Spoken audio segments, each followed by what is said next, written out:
Hola, soy Ángel Luis Fernández y esto es A1. Bienvenidos.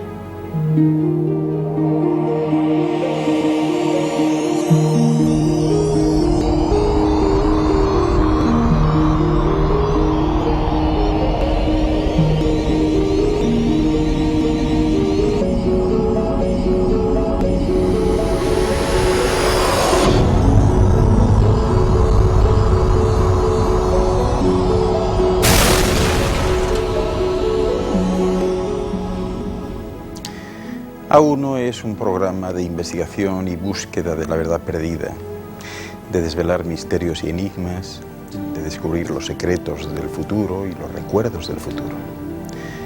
El programa de hoy se titula Del cielo a la tierra y tratará sobre la llegada a esta esfera de antiguos astronautas que fueron considerados dioses.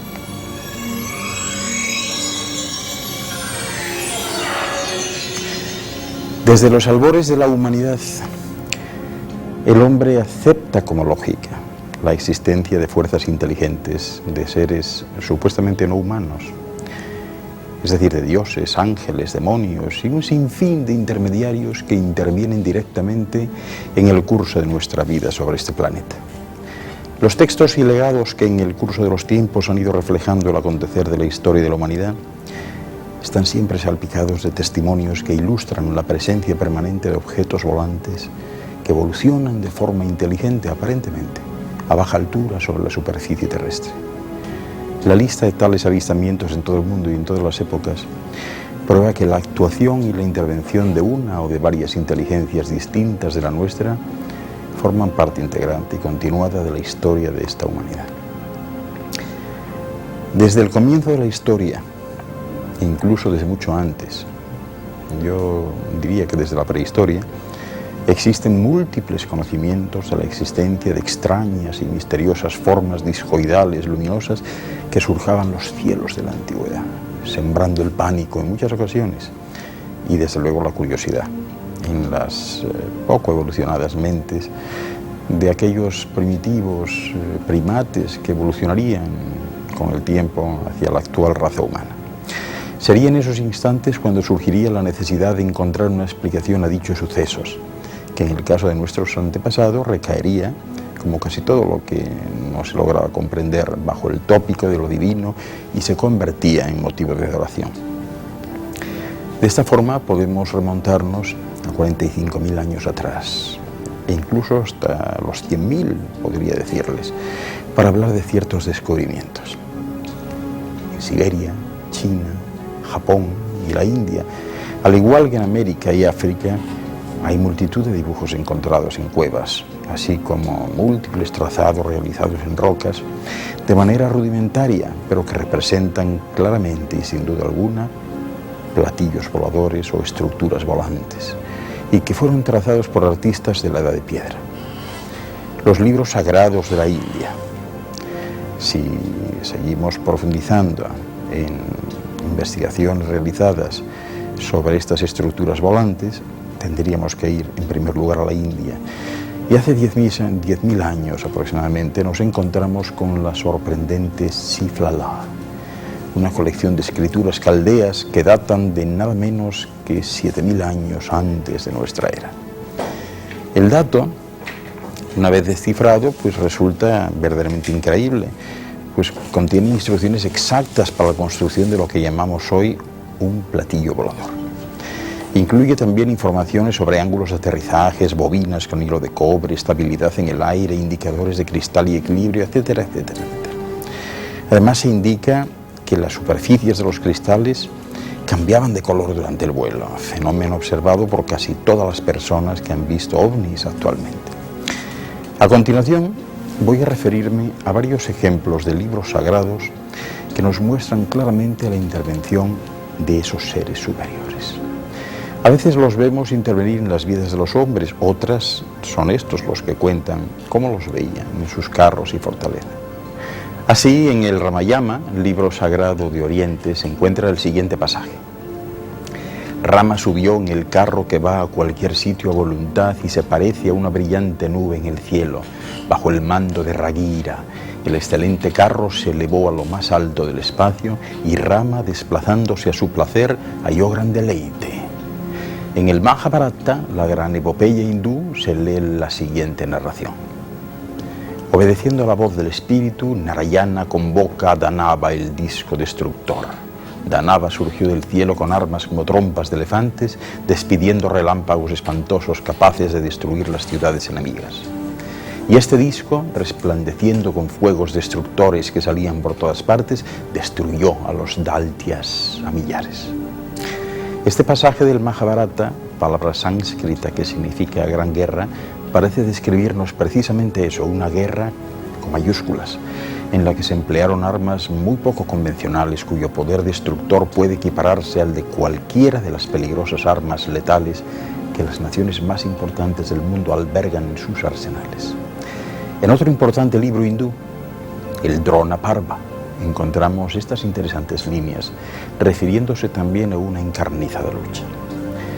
Lanzó el arma que se echó en remolino contra la tierra, se levantó un viento terrible, la naturaleza enloqueció y el sol giró sobre sí mismo, los enemigos caían como briznas de hierba quemada, hervían las aguas de los ríos y los que quisieron salvarse también murieron sin remedio. Ardían los bosques, caballos y elefantes corrían desesperados entre el fuego. Cuando el viento disipó la humareda de los inmensos incendios, se vieron millares de cuerpos calcinados por el rayo terrible.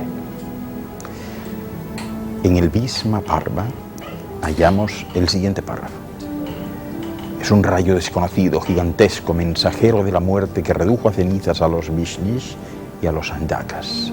Los cadáveres quemados no eran reconocibles. A los muertos se les caía el cabello y las uñas. Kukra, volando en una vimana de gran poder, lanzó sobre la triple ciudad un objeto único cargado con la fuerza del universo. Una humareda incandescente parecida a 10.000 soles se elevó esplendoroso. Cuando la vimana descendió del cielo, se vio como un reluciente bloque de metal posado en el suelo. Estallado. El texto anterior habla de los famosos vimanas, que en realidad no eran otra cosa que naves voladoras y que según los textos viajaban a la velocidad del rayo. La descripción que el narrador de la época nos hace del aterrizaje de la vimana no puede ser más clarificadora. Cuando la vimana descendió del cielo se vio como un reluciente bloque de metal posado en el suelo. Esto es a uno, y estamos hablándoles hoy sobre los que vinieron del cielo a la tierra. No se muevan, que enseguida regresamos.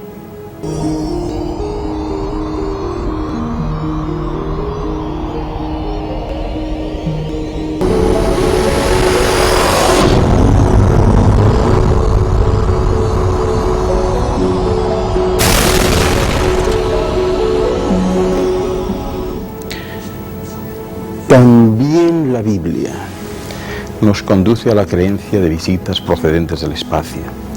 Resulta en realidad sumamente fácil encontrar numerosos testimonios que avalan esta hipótesis. Quizás el ejemplo más notable lo encontremos en el relato correspondiente al Génesis, donde Jacob cuenta un extraño sueño. Salió de Beerseba y fue a Harán. Llegando a cierto lugar, se dispuso a pasar la noche allí, porque ya se había puesto el sol.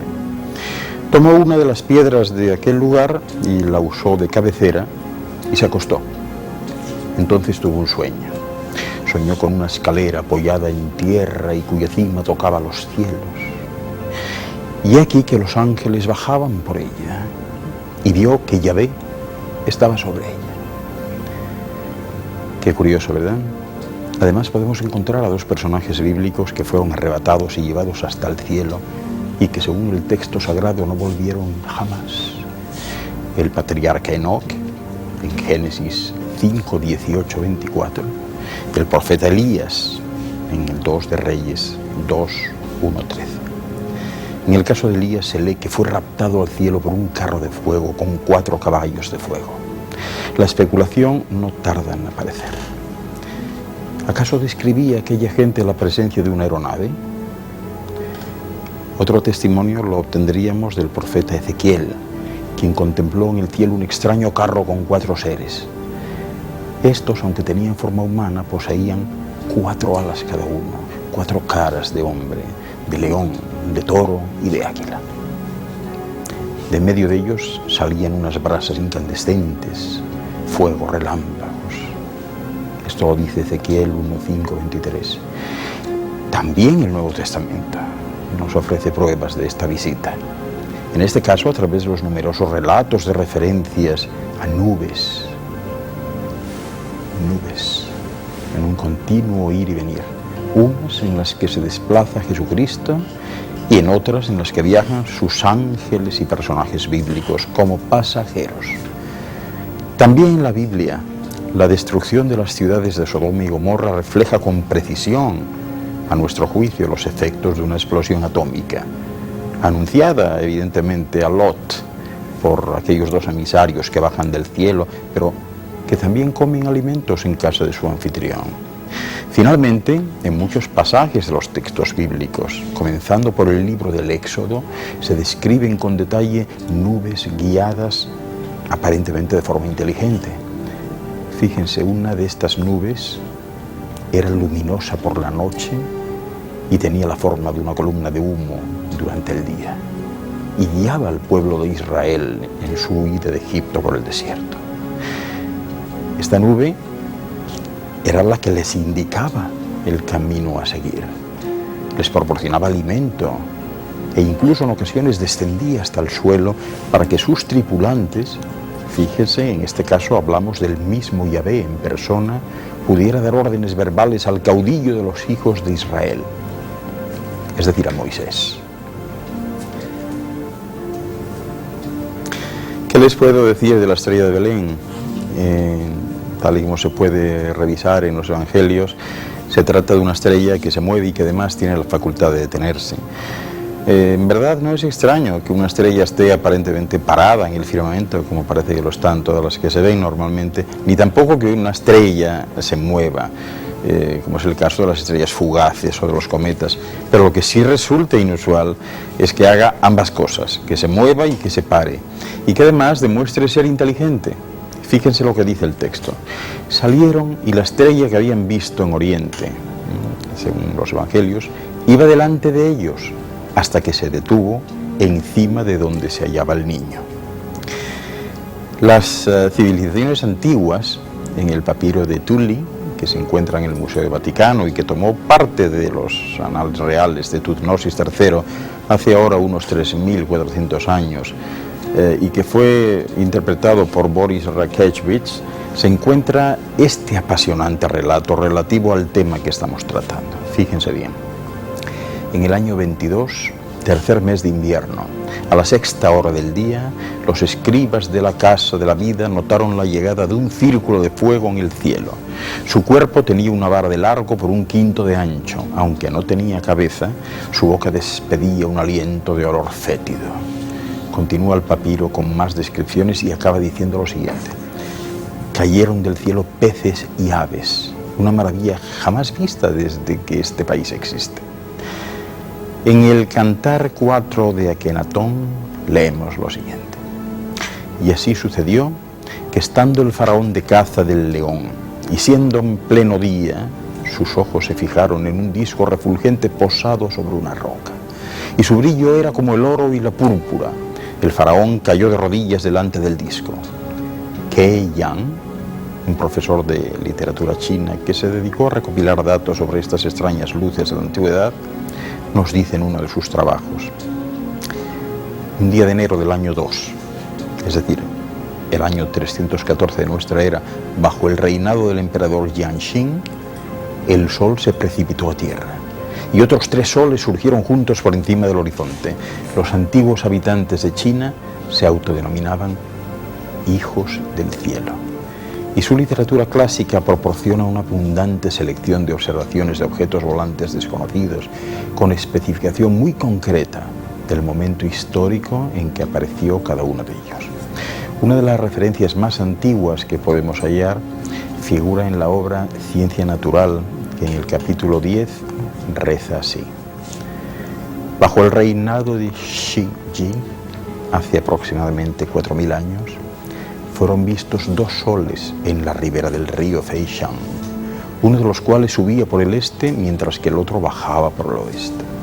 Ambos producían un ruido como un trueno. es impresionante.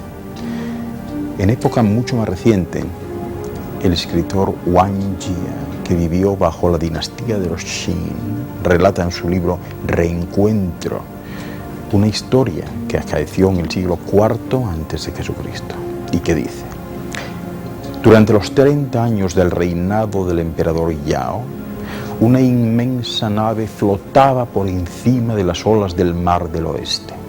Sobre esta nave una potente luz se encendía de noche y se apagaba de día. Una vez cada 12 años la nave daba una vuelta por el espacio y por esto se la denominaba nave de luna o nave de las estrellas. En su obra, Observaciones del cielo, otro historiador que vivió entre los años 960 y 1279 nos da una imagen todavía más clara de esta nave del cielo, afirmando de ella: había una gran nave voladora expuesta en el Palacio de la Virtud bajo la dinastía de los Tang. Medía más de 50 pies de largo y resonaba como el hierro y el cobre, resistiendo perfectamente a la corrosión. Se elevaba en el cielo para retronar y volver después, y así continuamente. También en China y Japón, hace ahora 4000 años más o menos, el emperador Shong, que reinaba en aquella época en China, consiguió de un invitado de honor un ser extraterrestre. De este ser obtuvo los planos y la enseñanza técnica que le permitieron construir un vehículo volador, en el cual dice que hizo viajes al espacio. Además, en el libro o manuscrito Viaje a lo ilimitado, cuenta el gran pensador chino Xuanzhu, en el tercer siglo antes de Jesucristo, cómo voló sobre las espaldas de un gigantesco pájaro hasta una altura de unos 52.000 metros, adentrándose en el espacio.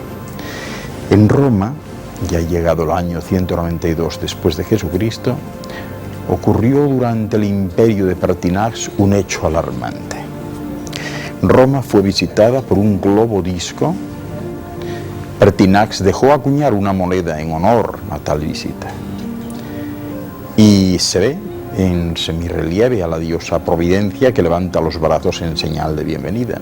En el Prodigiorum Liber, el libro de los prodigios, en los textos originales de Cicerón, Tito Livio, Séneca y otros, se puede leer también lo siguiente: siendo cónsules Cayo Mario y Lucio Valerio, se pudieron ver en diversos lugares de Tarquinia un objeto que semejaba una antorcha encendida que súbitamente cayó del cielo.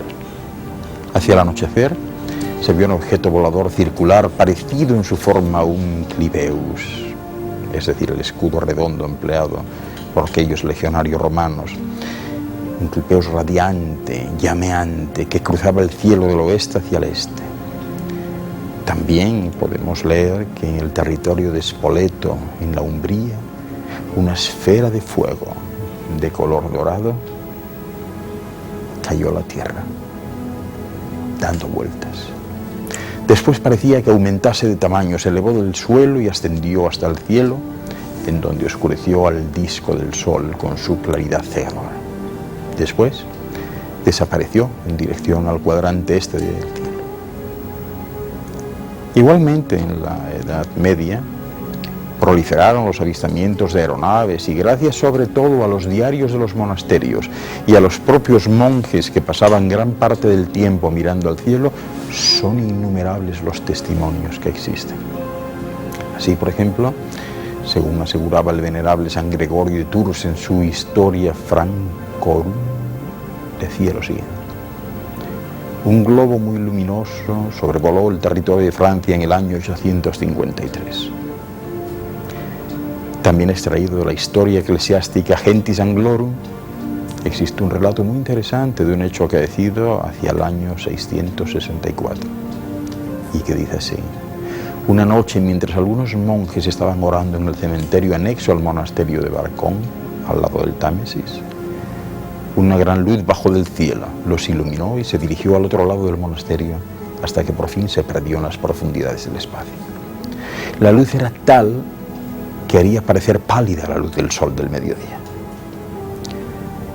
El autor de este informe es ni más ni menos que el famoso historiador padre benedictino de la abadía de Wearmouth, conocido en toda la iglesia con el nombre de San Beda el Venerable. Vivió del 672 al 735. Un hecho ciertamente muy curioso lo relata también el secretario de Carlomagno, Equinardo, en su libro diario, donde dice que cabalgando un día del año 810 Carlomagno hacia Aquisgrán, se vio un gran globo descender del cielo vertiginosamente y luego dirigirse de repente hacia occidente. Esta repentina aparición, junto con el enorme resplandor que emitía, espantaron al monarca, pero sobre todo a su caballo, que se encabritó y derribó a su jinete, malhiriéndolo. Precisamente antes de la muerte de Carlomagno, en el 814, aterrizó, como relata el obispo Gobardus, una nave envuelta en una nube con 4 personas, y lo hizo ante la ciudad de Lyon. Estos visitantes, llegados de un modo extraño, lograron escaparse para no ser agredidos por la multitud enloquecida. Y llegamos a Colón, y con Colón empieza la Edad Moderna, donde también se siguen acumulando numerosos rastros de estructuras voladoras y donde en pleno siglo XVIII nos encontramos con una narración directa sobre un hombre procedente de otro planeta que descendió de una nave voladora. El hecho se registró en 1790 en la localidad francesa de Alencon. Varios informes de la época lo recogen. En resumen, el texto lo que dice es lo siguiente. Un enorme globo envuelto en llamas se posó en la cima de una colina. Un hombre vestido con un atuendo muy ceñido salió del mismo y se perdió en los bosques cercanos. Y cuando los campesinos acudieron a comprobar el extraño fenómeno, el globo estalló silenciosamente ante ellos sin dejar rastro ninguno. Los más antiguos legados de la humanidad parecen refrendar estos supuestos. Podría hablarles de multitud de casos, pero aportaré solamente 2 ejemplos en esta ocasión. En el Popol Vuh, el libro del Consejo de los Indios Quichés de la gran familia maya, se dice: los maestros gigantes hablaron así como los dominadores, los poderosos del cielo. Es tiempo de concentrarse de nuevo sobre los signos de nuestro hombre construido, de nuestro hombre formado, como nuestro sostén, nuestro nutridor, nuestro invocador, nuestro conmemorador.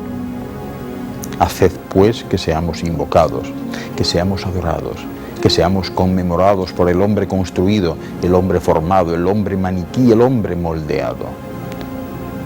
Es increíble, ¿verdad? Algo similar recoge la epopeya de la creación cuando pone en boca del dios creador y solar babilonio Marduk las siguientes palabras: produciré un sumiso primitivo, hombre será su nombre. Crearé un obrero primitivo, en él recaerá el servicio de los dioses para que ellos puedan descansar tranquilos.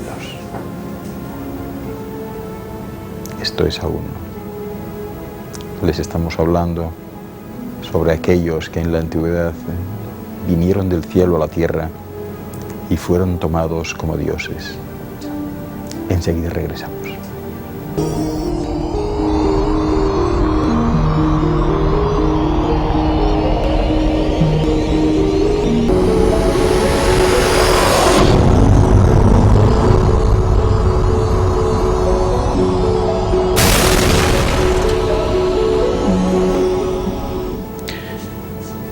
También la Biblia nos conduce a la creencia de visitas procedentes del espacio, que resulta en realidad sumamente fácil encontrar numerosos testimonios que avalan esta hipótesis. Quizás el ejemplo más notable lo encontremos en el relato correspondiente al Génesis, donde Jacob cuenta un extraño sueño. Salió de Beerseba y fue a Harán. Llegando a cierto lugar, se dispuso a pasar la noche allí, porque ya se había puesto el sol. Tomó una de las piedras de aquel lugar y la usó de cabecera y se acostó. Entonces tuvo un sueño. Soñó con una escalera apoyada en tierra y cuya cima tocaba los cielos. Y aquí que los ángeles bajaban por ella y vio que Yahvé estaba sobre ella. Qué curioso, ¿verdad? Además podemos encontrar a dos personajes bíblicos que fueron arrebatados y llevados hasta el cielo y que según el texto sagrado no volvieron jamás. El patriarca Enoc, en Génesis 5, 18, 24. El profeta Elías, en el 2 de Reyes 2, 1, 13. En el caso de Elías se lee que fue raptado al cielo por un carro de fuego con 4 caballos de fuego. La especulación no tarda en aparecer. ¿Acaso describía aquella gente la presencia de una aeronave? Otro testimonio lo obtendríamos del profeta Ezequiel, quien contempló en el cielo un extraño carro con 4 seres. Estos, aunque tenían forma humana, poseían 4 alas cada uno, 4 caras de hombre, de león, de toro y de águila. De en medio de ellos salían unas brasas incandescentes, fuego, relámpagos. Esto lo dice Ezequiel 1:5, 23. También el Nuevo Testamento nos ofrece pruebas de esta visita. En este caso, a través de los numerosos relatos de referencias a nubes, en un continuo ir y venir, unas en las que se desplaza Jesucristo y en otras en las que viajan sus ángeles y personajes bíblicos como pasajeros. También en la Biblia, la destrucción de las ciudades de Sodoma y Gomorra refleja con precisión, a nuestro juicio, los efectos de una explosión atómica, anunciada evidentemente a Lot por aquellos 2 emisarios que bajan del cielo, pero que también comen alimentos en casa de su anfitrión. Finalmente, en muchos pasajes de los textos bíblicos, comenzando por el libro del Éxodo, se describen con detalle nubes guiadas aparentemente de forma inteligente. Fíjense, una de estas nubes era luminosa por la noche y tenía la forma de una columna de humo durante el día, y guiaba al pueblo de Israel en su huida de Egipto por el desierto. Esta nube era la que les indicaba el camino a seguir, les proporcionaba alimento e incluso en ocasiones descendía hasta el suelo para que sus tripulantes, fíjense, en este caso hablamos del mismo Yahvé en persona, pudiera dar órdenes verbales al caudillo de los hijos de Israel, es decir, a Moisés. ¿Qué les puedo decir de la estrella de Belén? Tal y como se puede revisar en los evangelios, se trata de una estrella que se mueve y que además tiene la facultad de detenerse. En verdad no es extraño que una estrella esté aparentemente parada en el firmamento, como parece que lo están todas las que se ven normalmente, ni tampoco que una estrella se mueva, como es el caso de las estrellas fugaces o de los cometas. Pero lo que sí resulta inusual es que haga ambas cosas, que se mueva y que se pare, y que además demuestre ser inteligente. Fíjense lo que dice el texto. Salieron y la estrella que habían visto en Oriente, según los evangelios, iba delante de ellos hasta que se detuvo encima de donde se hallaba el niño. Las civilizaciones antiguas, en el papiro de Tulli, que se encuentra en el Museo del Vaticano y que tomó parte de los anales reales de Tutmosis III hace ahora unos 3.400 años, y que fue interpretado por Boris Rakechevich, se encuentra este apasionante relato relativo al tema que estamos tratando. Fíjense bien. En el año 22, tercer mes de invierno, a la 6ª hora del día, los escribas de la Casa de la Vida notaron la llegada de un círculo de fuego en el cielo. Su cuerpo tenía una vara de largo por 1/5 de ancho. Aunque no tenía cabeza, su boca despedía un aliento de olor fétido. Continúa el papiro con más descripciones y acaba diciendo lo siguiente. Cayeron del cielo peces y aves, una maravilla jamás vista desde que este país existe. En el Cantar 4 de Akenatón leemos lo siguiente. Y así sucedió que estando el faraón de caza del león y siendo en pleno día, sus ojos se fijaron en un disco refulgente posado sobre una roca, y su brillo era como el oro y la púrpura. El faraón cayó de rodillas delante del disco. Ke Yang, un profesor de literatura china que se dedicó a recopilar datos sobre estas extrañas luces de la antigüedad, nos dice en uno de sus trabajos. Un día de enero del año 2, es decir, el año 314 de nuestra era, bajo el reinado del emperador Jianxing, el sol se precipitó a tierra y otros 3 soles surgieron juntos por encima del horizonte. Los antiguos habitantes de China se autodenominaban hijos del cielo. Y su literatura clásica proporciona una abundante selección de observaciones de objetos volantes desconocidos, con especificación muy concreta del momento histórico en que apareció cada uno de ellos. Una de las referencias más antiguas que podemos hallar figura en la obra Ciencia Natural, que en el capítulo 10 reza así: bajo el reinado de Shi Ji, hace aproximadamente 4000 años, fueron vistos 2 soles en la ribera del río Feishan, uno de los cuales subía por el este mientras que el otro bajaba por el oeste. Ambos producían un ruido como un trueno. Es impresionante. En época mucho más reciente, el escritor Wang Jie, que vivió bajo la dinastía de los Qin, relata en su libro Reencuentro una historia que acaeció en el siglo IV a.C.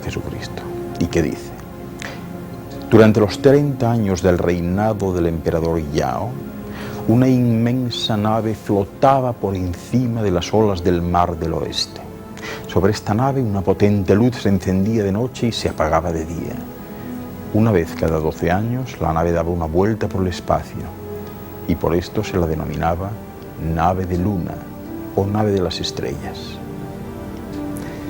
En su obra, Observaciones del cielo, otro historiador que vivió entre los años 960 y 1279 nos da una imagen todavía más clara de esta nave del cielo, afirmando de ella: había una gran nave voladora expuesta en el Palacio de la Virtud bajo la dinastía de los Tang. Medía más de 50 pies de largo y resonaba como el hierro y el cobre, resistiendo perfectamente a la corrosión. Se elevaba en el cielo para retronar y volver después, y así continuamente. También en China y Japón, hace ahora 4000 años más o menos, el emperador Shong, que reinaba en aquella época en China, consiguió de un invitado de honor un ser extraterrestre.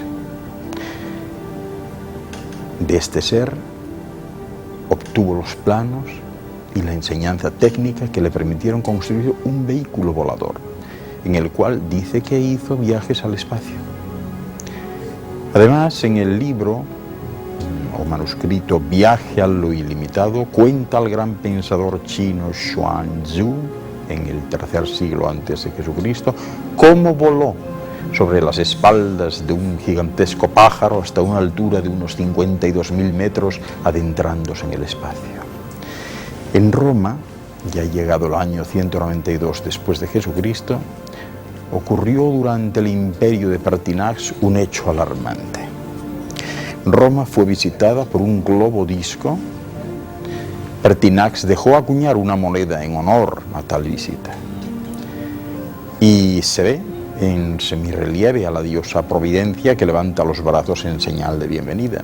En el Prodigiorum Liber, el libro de los prodigios, en los textos originales de Cicerón, Tito Livio, Séneca y otros, se puede leer también lo siguiente: siendo cónsules Cayo Mario y Lucio Valerio, se pudieron ver en diversos lugares de Tarquinia un objeto que semejaba una antorcha encendida que súbitamente cayó del cielo. Hacia el anochecer se vio un objeto volador circular parecido en su forma a un clibeus, es decir, el escudo redondo empleado por aquellos legionarios romanos, un clibeus radiante, llameante, que cruzaba el cielo del oeste hacia el este. También podemos leer que en el territorio de Spoleto, en la Umbría, una esfera de fuego de color dorado cayó a la tierra, dando vueltas. Después parecía que aumentase de tamaño, se elevó del suelo y ascendió hasta el cielo, en donde oscureció al disco del sol con su claridad cegadora. Después desapareció en dirección al cuadrante este del cielo. Igualmente, en la Edad Media, Proliferaron los avistamientos de aeronaves y gracias sobre todo a los diarios de los monasterios y a los propios monjes que pasaban gran parte del tiempo mirando al cielo, son innumerables los testimonios que existen. Así, por ejemplo, según aseguraba el venerable San Gregorio de Tours en su Historia Francorum, decía lo siguiente: un globo muy luminoso sobrevoló el territorio de Francia en el año 853.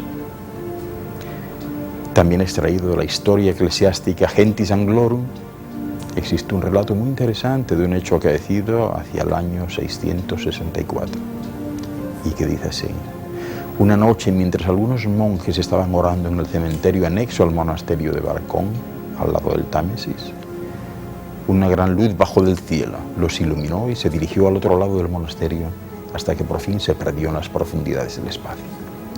La luz era tal que haría parecer pálida la luz del sol del mediodía.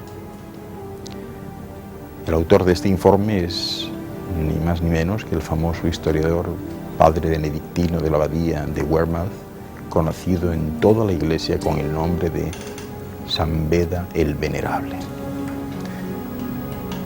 Vivió del 672 al 735. Un hecho ciertamente muy curioso. Lo relata también el secretario de Carlomagno, Equinardo, en su libro diario, donde dice que cabalgando un día del año 810 Carlomagno hacia Aquisgrán, se vio un gran globo descender del cielo vertiginosamente y luego dirigirse de repente hacia occidente. Esta repentina aparición, junto con el enorme resplandor que emitía, espantaron al monarca, pero sobre todo a su caballo, que se encabritó y derribó a su jinete, malhiriéndolo. Precisamente antes de la muerte de Carlomagno, en el 814, aterrizó, como relata el obispo Gobardus, una nave envuelta en una nube con 4 personas, y lo hizo ante la ciudad de Lyon. Estos visitantes, llegados de un modo extraño, lograron escaparse para no ser agredidos por la multitud enloquecida. Y llegamos a Colón, y con Colón empieza la Edad Moderna, donde también se siguen acumulando numerosos rastros de estructuras voladoras y donde en pleno siglo XVIII nos encontramos con una narración directa sobre un hombre procedente de otro planeta que descendió de una nave voladora. El hecho se registró en 1790 en la localidad francesa de Alencon. Varios informes de la época lo recogen. En resumen, el texto lo que dice es lo siguiente: un enorme globo envuelto en llamas se posó en la cima de una colina. Un hombre vestido con un atuendo muy ceñido salió del mismo y se perdió en los bosques cercanos. Y cuando los campesinos acudieron a comprobar el extraño fenómeno, el globo estalló silenciosamente ante ellos sin dejar rastro ninguno. Los más antiguos legados de la humanidad parecen refrendar estos supuestos. Podría hablarles de multitud de casos, pero aportaré solamente 2 ejemplos en esta ocasión. En el Popol Vuh, el libro del Consejo de los Indios Quichés de la gran familia maya, se dice: los maestros gigantes hablaron así como los dominadores, los poderosos del cielo. Es tiempo de concentrarse de nuevo sobre los signos de nuestro hombre construido, de nuestro hombre formado, como nuestro sostén, nuestro nutridor, nuestro invocador, nuestro conmemorador. Haced pues que seamos invocados, que seamos adorados, que seamos conmemorados por el hombre construido, el hombre formado, el hombre maniquí, el hombre moldeado. Es increíble, ¿verdad? Algo similar recoge la epopeya de la creación cuando pone en boca del dios creador y solar babilonio Marduk las siguientes palabras: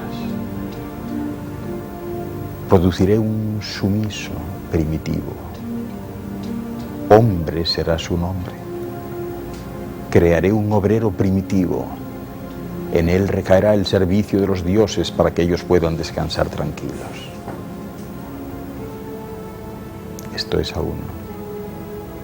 Les estamos hablando sobre aquellos que en la antigüedad vinieron del cielo a la tierra y fueron tomados como dioses. Enseguida regresamos.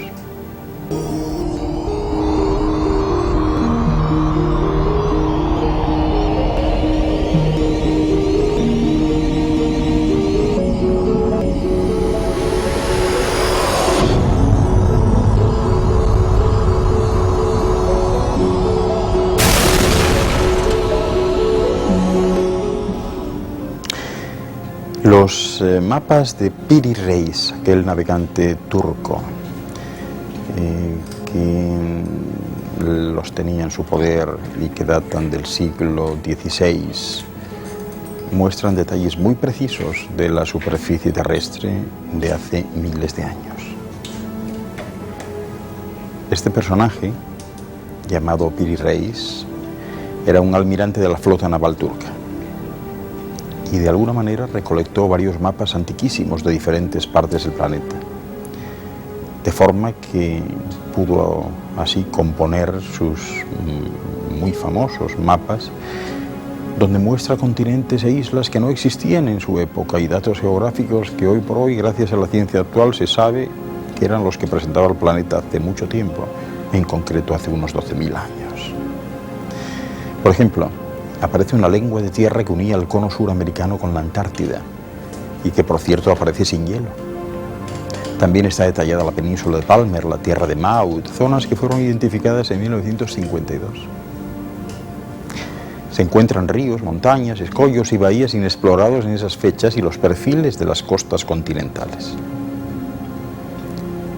El mapa fue tomado desde el aire, a partir de alguna ilustración o foto. Pero realmente, ¿quién podría volar hace cientos de años para poder reproducir un mapa de toda la superficie terrestre de forma tan precisa cuando ni siquiera se conocía? Entre los mitos griegos de la época clásica, cualquier noble griego que deseaba hacer superior a su ascendencia trataba de remontarla hasta uno u otro de los dioses del Olimpo, quienes viajaban en vehículos aéreos. Para ello, las mujeres terrestres tenían aventuras amorosas con aquellos dioses, los cuales ya saben que venían del cielo. Me referiría también a la tribu de los indios Thompson en la Columbia Británica, que cuentan cómo una vez una mujer casada fue capturada por gente del cielo. Furiosos por este hecho, emprendieron una guerra contra los hombres del cielo y para ello construyeron un armazón para llegar al cielo. El armazón se desmoronó en cuanto los del cielo comenzaron a tomar represalias. Se han encontrado también en paredes rocosas del periodo paleolítico en Tasil y en Argelia, África, extraños seres, fíjense, vestidos con escafandras y que parecen levitar. Además, también objetos voladores con forma de disco. Los maoríes cuentan que una vez una delegación maorí obtuvo permiso para visitar el país del cielo, donde fueron instruidos en valiosas artes por los seres superiores que habitaban allí. Los indios Machihuenga, en la selva peruana, narran que hubo gente de los cielos que bajó a la tierra por un camino resplandeciente, una rampa, y los que estaban allí recibieron enseñanzas de ellos. Les podría decir que los monumentos megalíticos ubicados en diferentes partes del mundo, entre ellos los casos más sorprendentes, ya saben que son aquellos en donde el material usado en su construcción se encuentra lejos del lugar donde se encuentra el monumento. Por ejemplo, las piedras azules de Stonehenge en Inglaterra, los 24 bloques de piedra, con un peso total de más de 350 toneladas que constituyen el segundo círculo del gran monumento, fueron extraídas de los montes Presley en el país de Gales e instalados al norte de Salisbury, es decir, a 280 kilómetros del lugar de origen.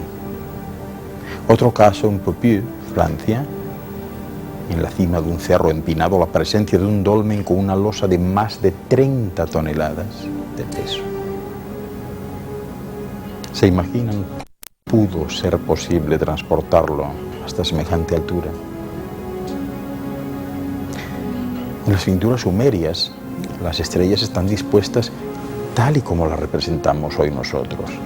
También se aprecian planetas en torno a estas estrellas. Pero la pregunta es, ¿cómo pudieron obtener esos datos astronómicos sin instrumentos de observación adecuados? Hay bosquejos donde se ven personas con estrellas sobre la cabeza, otros montados en objetos esferoidales con alas. ¿Y qué son? ¿Serían acaso aeronaves? La permanente inclusión del planeta Venus en los grabados de los antiguos sellos sumerios, ¿no creen que podría tener un significado? La Dama Blanca, esa famosa pintura rupestre de Brandberg, Sudáfrica, muestra claramente a un ser con un pullover de manga corta, pantalones ceñidos a la piel, guantes, ligas y zapatillas. Y tras ella se alza un individuo delgado que va portando en la cabeza un complicado casco provisto de una visera. Los libros tibetanos, Tantiwa y Kantiera, mencionan máquinas voladoras prehistóricas que ellos denominan perlas celestes. No es suficientemente explicativo. En los mitos cánticos nórdico-germánicos que se remontan a miles de años atrás, es muy frecuente que aparezcan escritos refiriéndose a un disco o a una esfera como símbolo del mundo. Los objetos hallados en Turquestán, por ejemplo, de formas semicirculares de vidrio, cerámica y otro material parecido, también ilustran claramente lo que eran estructuras voladoras. Existen también textos sobre láminas de oro hallados en Ur de Caldea, que hablan de dioses con apariencia humana que descendieron del cielo y regalaron láminas de oro a los sacerdotes. En Arkansas, Estados Unidos, se ven extraños seres con casco y un objeto discoidal en el cielo. Aquí lo tiene. En Lacour, Francia, fíjense en el disco que se desplaza por el cielo. En Querato, México, se pueden ver extraños seres desfilando mientras un enorme disco se encuentra sobrevolando. Si nos vamos ahora, saltamos a Valcamonica, en Italia, fíjense en los seres humanoides con trajes espaciales y con casco. De ahí nos vamos a Victoria, Australia. Observen las pinturas sobre piedra de seres extraños, antropomorfos, y así sucesivamente. Les podría estar hablando de tantos y tantos casos. Tantos casos, tantas evidencias que aquellos dioses fueron dejando a medida que venían y que en realidad todos coincidían siempre. En general, vinieron, ayudaron a la humanidad de entonces, se fueron y prometieron volver. No crean que todo lo que han visto y oído ha sido fruto de su imaginación. Soy Ángel Luis Fernández y esto es A1. Agradezco su atención.